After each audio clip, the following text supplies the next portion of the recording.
Hello, this is Kyle, also known as AlienTude, reviewing today this custom katana made by ShadowDancer. Now, this sword has a little bit of a history to it in that I ordered it from Swordis's custom katana builder, and the price for it, the default price for it was $560. There was a coupon code that got that down to $504, and then Swordis also kicked in another $500 to make this pretty much a review sample. I did have to pay $4.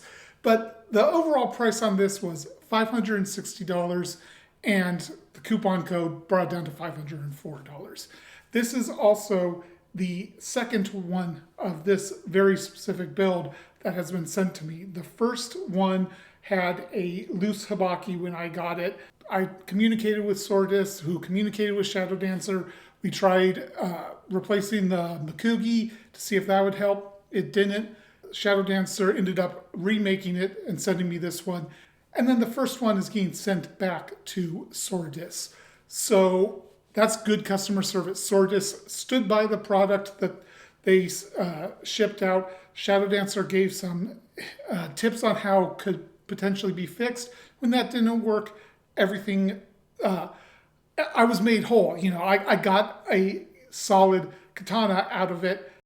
One other minor thing to note is that when I placed the order for this, there was a minor mistake in both Swordis custom katana builder and on ShadowDancer's website, where they had two different tsuba listed under the same model number. And this is not the one that I actually selected during the builder.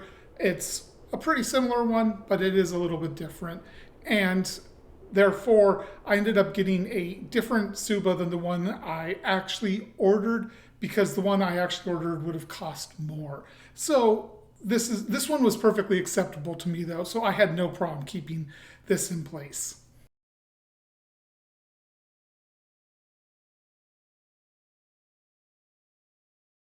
So let's take a kind of quick visual tour of the sword. We have a saya here that is a kind of a chocolate brown, and I like the shaping here. While it doesn't taper, it does have a little bit of taper to it out this way, but it's also just generally more slender than you'll oftentimes see on a lot of katana, production katana. It fits. It's got a little bit more nuance to it. I did select to have the Kojiri, the Kurigata, and the Koiguchi upgraded to the buffalo horn fittings, and they do look quite nice on here. The Sageo is this really nice looking kind of gold color. I quite like it. It fits well with the overall color scheme. It came in this presentation knot, which is very, very common for Longchuan made katana. I'm going to go ahead and take it off here, and let's see if the Sageo was tied on a little bit too quickly before it was lacquered. I don't know. This is the first time I have taken it out. So quick inspection. I don't see any impression of the Sageo in the lacquer on the saya. So that's good. That means that they took that little bit of extra time to let the lacquer fully cure before tying the Sageo on. The little shidodome here, they seem like they are actually affixed into the Kurigata rather than just put in and let slide around once you undo the Sageo. And then the Koiguchi here is quite nicely shaped.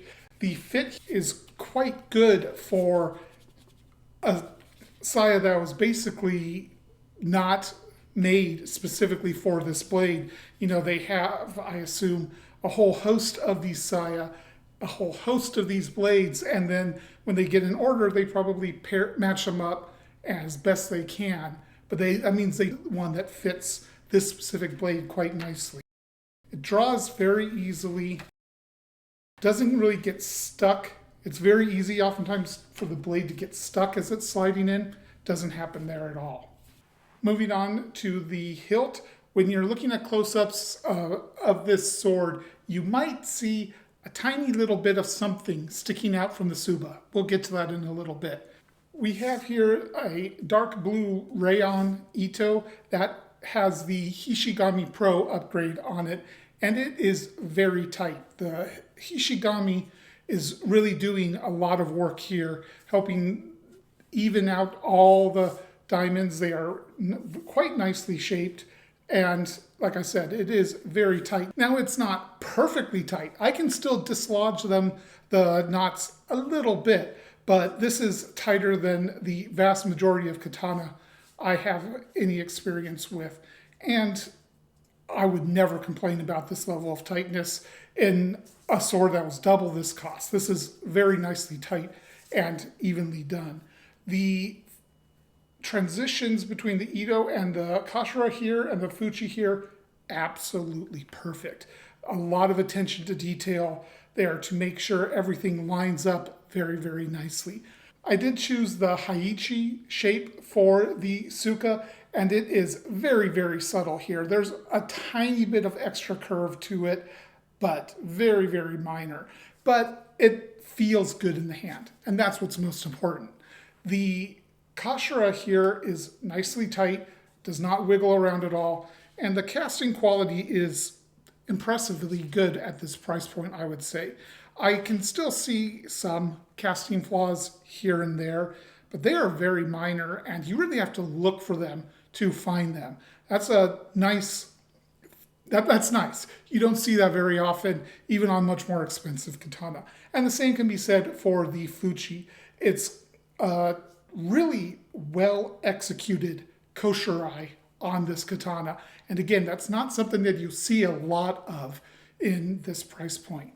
The Minuki here are dragonflies, and I really like them on this katana. There's a good amount of detail here, maybe a little bit less than on the Fuchi and Kashira, but there is a good amount of detail. They don't really budge at all. If I try to get in there and like move them around a little, they're locked in pretty well.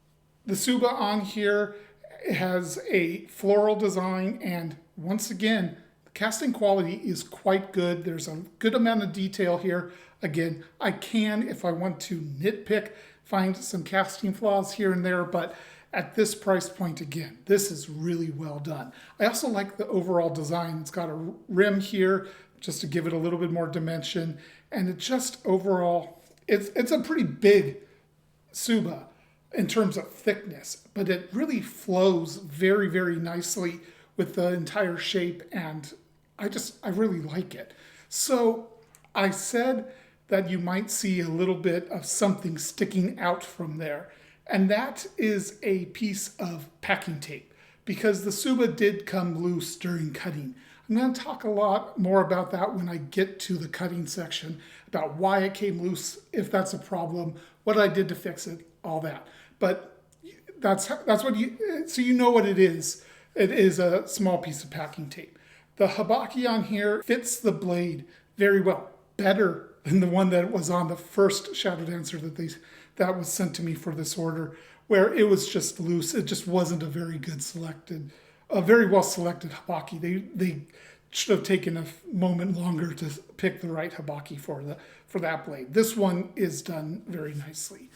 Moving on to the blade, this is T8 steel, and it is through hardened. So there's not much about this blade to really talk about. It is a very simple blade. There's no bohi. The Kasaki is geometric. That's a nice thing to feel and see. And there's pretty much no rippling on the surfaces of the blade in any place. Again, that's something really nice to see.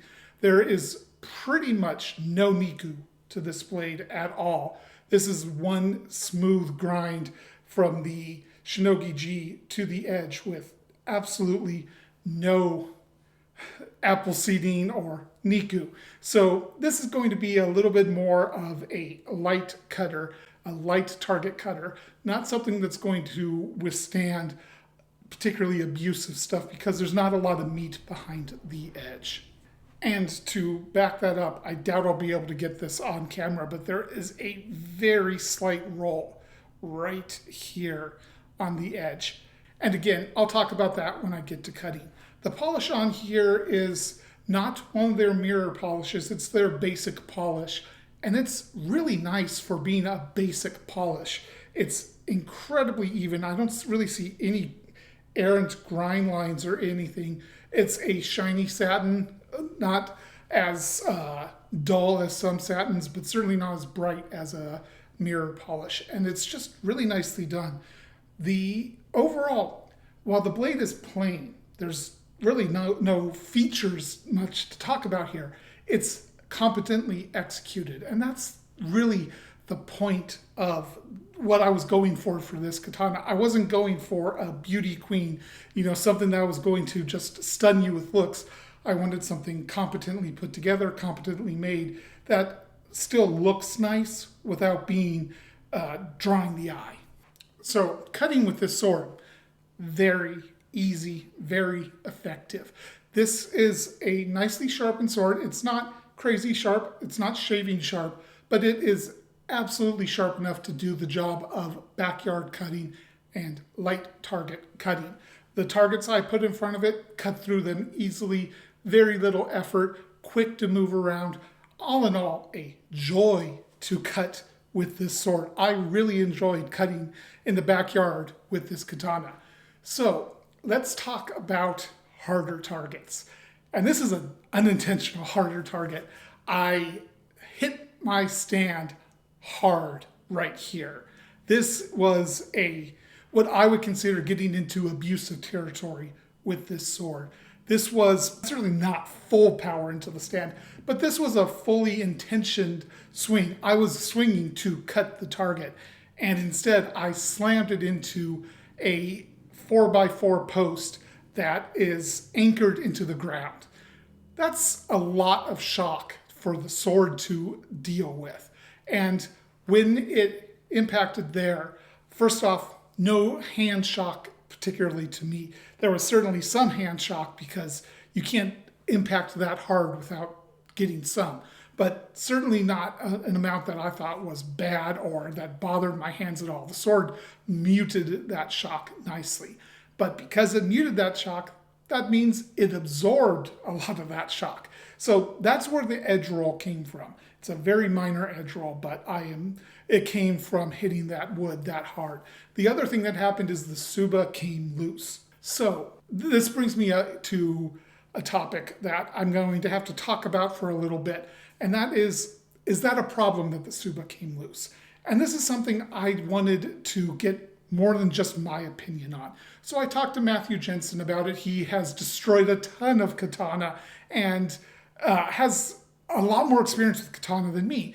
And I wanted to, get his opinion on it. And he said something to me that I thought really resonated. And that is, how is the sword marketed? How is it, what is it designed for? If it's designed as a super steel, ultra durable sword that is, the hilt is super well assembled and you can't really disassemble it, if it's sold like that, then it is a problem that the hilt starts coming loose after one bad cut. If, on the other hand, it's more of a traditionally made sword, a traditionally assembled katana, that's not unusual at all for a hilt component to come loose after a hit like that. And this sword, I didn't mention this earlier, only has one Mikugi on it, and it was pretty easy to disassemble. I tapped the Mikugi out, I pulled off the Suka pretty easily, and then I couldn't get the Fuchi and Tsuba off immediately. Why is that? Because the Mikugi Ana, the hole that the Mikugi goes through, had some pretty gnarly burrs on it. That is indicative that when they assembled this without a hole, they put everything together, then they drilled the hole, put the Mikugi in, called it done. It would be better for them to, after drilling the hole, disassemble it, clean up the burrs, then reassemble it. But at a $500 price point, I kind of get why they didn't. That's extra time, extra money that's a corner that they choose to cut to allow this sword to remain in a decent price range. Now, I cleaned up those burrs.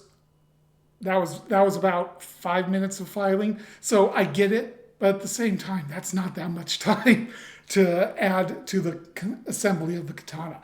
Anyways, I Cleaned those up. I managed to see where the tsuba was wiggling, where it had deformed a little bit because the hardened steel rattled against it. And I added a tiny bit of packing tape to the Nakago, reassembled everything, and everything is 99% tight. There's still a tiny bit of play in the tsuba and now a tiny bit of play in the habaki, but we're talking very, very small amounts. And that's where the packing tape that is sticking out came from. When I put it all together, it was still tight enough that some of it got off the Nakago. So this is not a permanent solution by any means, nor is it a traditional solution, but it is a functional solution. So, all that said, going back to what Matthew Jensen said, I think this sword is designed more as a more traditional katana, one that is designed to be able to be disassembled and reassembled pretty easily. If this had been a Nihonto that I flubbed a cut like that with, which I would never cut with Nihonto personally, but if it had been, it almost certainly would have developed some tsuba rattle or something like that. So is the tsuba developing a little bit of wiggle a problem? I think for this sword, well, I would love it if it didn't. Let's just get that right out of the way. It would be amazing if it didn't. But with this kind of hilt construction, with a sword that is designed to be able to disassemble and reassemble pretty easily, you end up with some degree of ability to develop looseness. You know, this isn't a European sword where everything in the hilt is compression fit together. So there's a little bit more holding everything tight. On the other hand, if something comes loose on a European sword, it's less easy to fix than it is on a Nihon or on a katana, because you can disassemble this, whereas most European swords, to disassemble, you have to unpeen the pommel and do a whole lot more. Whereas this, you can add a shim pretty easily, adjust this tsuba, you know, there's things you can do. So I think in the long run, what I'm saying this, I'm going incredibly wordy on this. I don't think it was particularly a problem for me that this tsuba came loose. And that's definitely an evolution of my understanding of katana, because I have definitely complained about this on previous swords.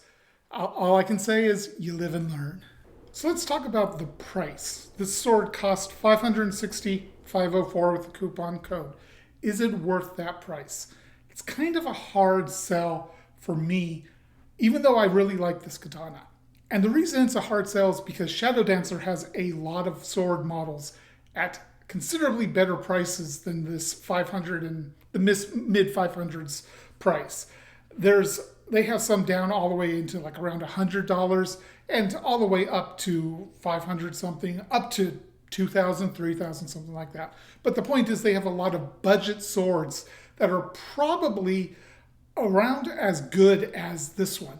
The whole added cost of this one is getting the customization, having the different parts selected and put together and fit together well enough to work. You know, they may have a bin of these different parts, but there's tolerances in manufacturing. They're not all exactly the same size. The blades are not all exactly shaped together. So when they take your order of these different koshirai matched up with the blade, they have to sit there and try different ones until they find a good fit. Added time, added cost. So I understand why this costs more than their standard models. So I guess the way I'm looking at this is, if the customization of picking your specific koshirai, picking the Ito wrapping style, the color, all those little things, if all that is important to you, yes, I do think this sword is worth it. I think this is a very competently made katana. But if those things aren't important, or if you see a less expensive katana from ShadowDancer that you really like the look of, it's probably better to go for that, because not only is it going to be less expensive, by being a standard model for them, they probably have tighter tolerances for all the parts, so it makes the assembly easier, and will probably end up being even more assembled even better than this one is. And this one is assembled pretty nicely. So all that being said, yes, I think this is worth it if the customization is worth it to you. If not, I still think ShadowDancer is something to really keep your eye on. They have a lot of good stuff going for them. And all that being said, I'm going to add one caveat there. And that's that I did review a different sword from ShadowDancer last year before. I don't. It's been a while now, and that katana had more flaws in it. The Suka core was cracked, and I would advise you to watch that video because there was also some issues with ShadowDancer's. I can't say customer service because it was a review sample, but their interactions with me left something to be desired. So I think if you want to get a ShadowDancer sword, I would highly recommend going through Swordis. That way you get to deal with their customer service, which in my experience is a lot better than ShadowDancer's. And then you get also a US-based retailer, which can help with, language barriers, that kind of thing. And that's going to wrap up this review. I want to say thank you to Swordis for basically paying for this sword for me to review. For all of you, thank you for watching. If you haven't, leave a comment, like, subscribe, all those YouTube things. Until next time, Alien 2 out.